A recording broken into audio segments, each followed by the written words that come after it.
Waalaikumsalam warahmatullahi wabarakatuh. Selamat pagi anak-anak. Selamat pagi. Bagaimana kabar kalian hari ini? Alhamdulillah baik. Sebelum Ibu memulai pelajaran, Ibu absen dulu ya. Ya, Vina Hikmatul Iza, hadiro. Fani Hikmatul Iza. Hadiro. Ini sudah masuk kelas semua teman-temannya? Sudah. Jadi sebelum saya memulai pelajaran, untuk materi yang minggu lalu, apa ada yang mau bertanya atau ada yang masih kurang jelas? Tidak. Kalau begitu, saya akan memulai materi baru. Kalian sudah siap semua? Siap. Silahkan dikeluarkan LKS-nya dan buku tulisnya.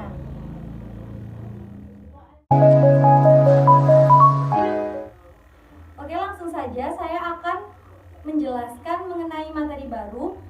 Untuk anak-anak silakan dikeluarkan LKS dan buku tulisnya. Sudah siap semua? Sudah. Jadi sebelumnya saya akan menjelaskan materi mengenai selektif dan hanya mengkonsumsi makanan yang halal dan baik. Silakan dibuka LKS-nya halaman 52.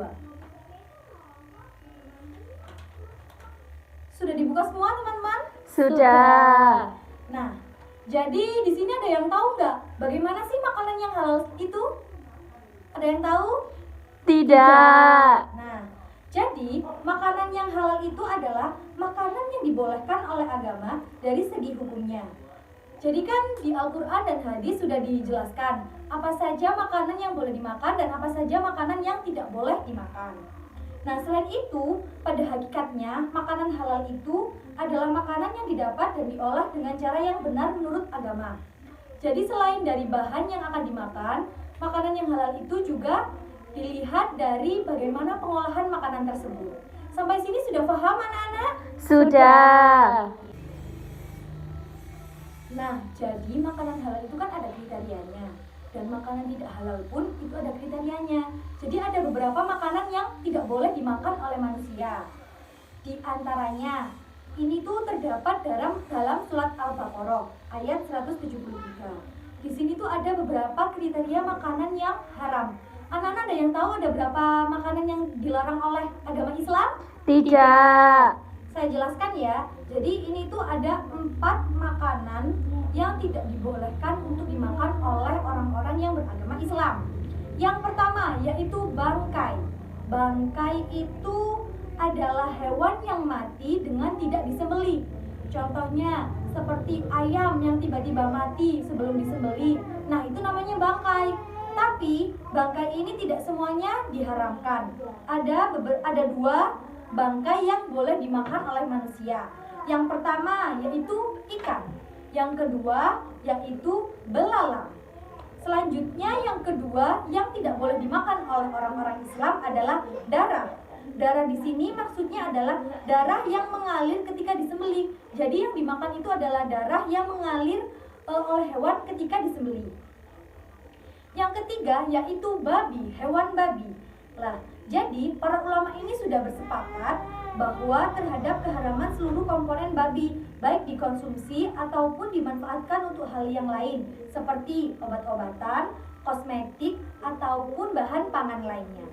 Dan yang terakhir yaitu adalah binatang yang disembelih dengan nama selain Allah ataupun yang dijadikan sesajen. Jadi tujuannya ini tuh tidak untuk hal-hal yang baik, tapi untuk sesajen atau untuk diberikan kepada roh leluhur, itu tidak boleh ya anak-anak. Jadi sampai di sini apa ada yang ingin ditanyakan? Ada. Ya, silakan. Siapa namanya? Vina Hikmatul Iza. Nomor absen berapa? 2. Ya. Silakan mau bertanya apa, Vina?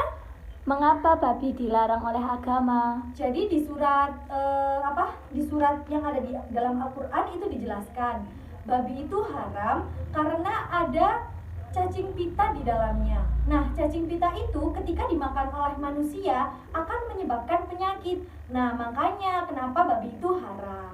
Sudah paham, Vina? Sudah. Mungkin itu saja materi yang bisa saya sampaikan. Anak-anak ada yang mau ditanyakan lagi? Tidak. Sebelum saya akhiri, kita review lagi ya materi yang sudah saya sampaikan tadi. Tadi Ya. kan saya sudah menjelaskan ada berapa makanan yang diharamkan oleh Islam. 4. Apa saja? Silakan disebutkan. Yang pertama, Bangkai. yang kedua, Darah. Yang ketiga, Babi. yang keempat, Yang disembelih selain nama Allah. Ya, selain kepentingan-kepentingan yang baik. Kalau begitu, terima kasih sudah mendengarkan materi yang sudah saya jelaskan. Nanti dikerjakan materi halaman 64 ya. Iya. Jangan lupa besok dikumpulkan sebelum memulai pembelajaran pada minggu depan. Kurang lebihnya mohon maaf. Wassalamualaikum warahmatullahi wabarakatuh. Waalaikumsalam warahmatullahi wabarakatuh.